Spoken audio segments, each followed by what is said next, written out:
Ikasyam na kabanata. At lumulan siya sa isang daong, at tumawid, at dumating sa kanyang sariling bayan. At narito, dinala nila sa kanya ang isang lumpo, na nakahiga sa isang higaan.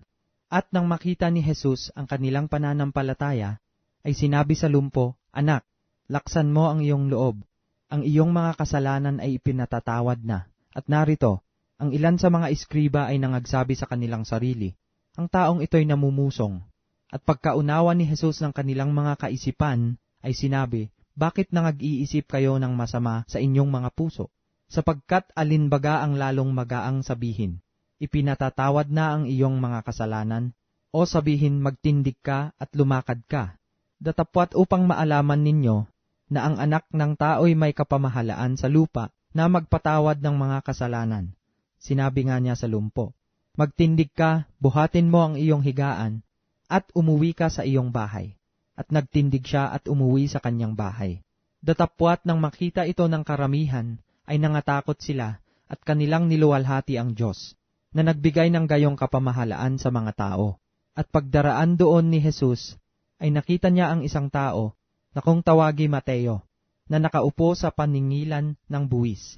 At sinabi niya sa kanya, "Sumunod ka sa akin." At siya'y nagtindig at sumunod sa kanya. At nangyari na nang nakaupo siya sa pagkain sa bahay, narito ang maraming maniningil ng buwis at mga makasalanan ay nagsirating at nagsiupong kasalo ni Jesus at ng kanyang mga alagad.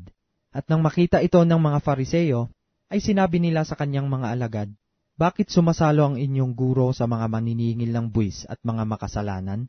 Datapwat nang ito'y marinig niya, ay kanyang sinabi, "Ang mga walang sakit ay hindi nangangailangan ng manggagamot, kundi ang mga may sakit.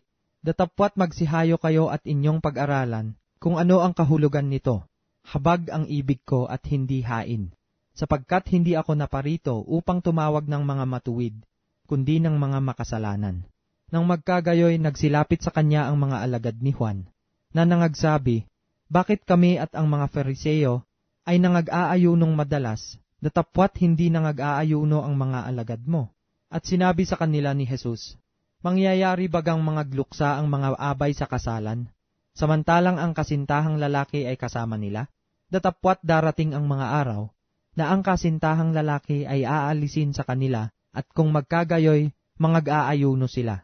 At sino may hindi nagtatagpi ng bagong kayo sa damit na luma, sapagkat ang tagpi ay bumabatak sa damit, at lalong lumalala ang punit. Hindi rin nagsisilid ng bagong alak sa mga balat na luma. Sa ibang paraan ay nangagpuputok ang mga balat, at nangabububo ang alak, at nangasisira ang mga balat, kundi isinisilid ang bagong alak sa mga bagong balat, at kapwa nagsisitagal. Samantalang sinasalita niya ang mga bagay na ito sa kanila, narito dumating ang isang pinuno, at siya'y sinamba, na nagsasabi, "Kamamatay pa lamang ng aking anak na babae. Tatapwat halina at ipatong mo ang iyong kamay sa kanya, at siya'y mabubuhay." At si Jesus ay nagtindig at sumama sa kanya, pati ng kanyang mga alagad. At narito, isang babaeng inaagasang may 12 taon na ay lumapit sa kanyang likuran, at hinipo ang laylayan ng kanyang damit, sapagkat sinabi niya sa kanyang kalooban, "Kung mahipo ko man lamang ang kanyang damit, ay gagaling ako." Datapwat paglingon ni Jesus at pagkakita sa kanya ay sinabi, "Anak, laksan mo ang iyong loob, pinagaling ka ng iyong pananampalataya." At gumaling ang babae mula sa oras na iyon. At nang pumasok si Jesus sa bahay ng pinuno, at makita ang mga tumutugtog ng mga plauta, at ang mga taong nangagkakagulo, ay sinabi niya, "Magparaan kayo, sapagkat hindi patay ang dalaga, kundi natutulog." At tinawanan nila siya na nililibak. Datapwat nang mapalabas na ang mga tao, ay pumasok siya, at tinangnan niya siya sa kamay, at nagbangon ang dalaga. At kumalat ang pagkabantog na ito sa buong lupang yaon. At pagkaraan doon ni Jesus ay sinundan siya ng 2 lalaking bulag, na nangagsisisigaw, at nangagsasabi, "Mahabag ka sa amin, ikaw na anak ni David." At nang pumasok siya sa bahay, ay nagsilapit sa kanya ang mga lalaking bulag, at sinabi sa kanila ni Jesus, "Nagsisisampalataya baga kayo na magagawa ko ito?"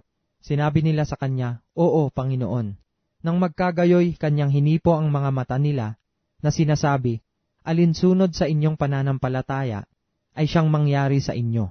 At nangadilat ang kanilang mga mata, At mahigpit na ipinagbilin ni Jesus sa kanila na sinasabi, ingatan ninyong sino may huwag makaalam nito.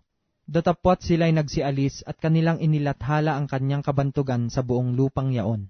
At samantalang sila'y nagsisialis, narito sa kanya'y dinala ang isang lalaking pipi na inaalihan ng demonyo. At nang mapalabas ang demonyo, ay nagsalita ang lalaking pipi, at nangagtaka ang mga karamihan na nangagsasabi, kailan may hindi nakita sa Israel ng ganito. Datapwat sinabi ng mga Fariseyo sa pamamagitan ng prinsipe ng mga demonyo ay nagpapalabas siya ng mga demonyo. At nililibot ni Jesus ang lahat ng mga bayan at mga nayon na nagtuturo sa mga sinagoga nila at ipinangangaral ang ebanghelyo ng kaharian at pinagagaling ang sari-saring sakit at ang sari-saring karamdaman. Datapwat nang makita niya ang mga karamihan ay nahabag siya sa kanila, sapagkat pawang nangahahapis at nangangalat na gaya ng mga tupa na walang pastor. Nang magkagayoy sinabi niya sa kanyang mga alagad, katotohanay ang aanihin ay marami, datapwat kakaunti ang mga manggagawa. Idalangin nga ninyo sa Panginoon ng aanihin, na magpadala siya ng mga manggagawa sa kanyang aanihin.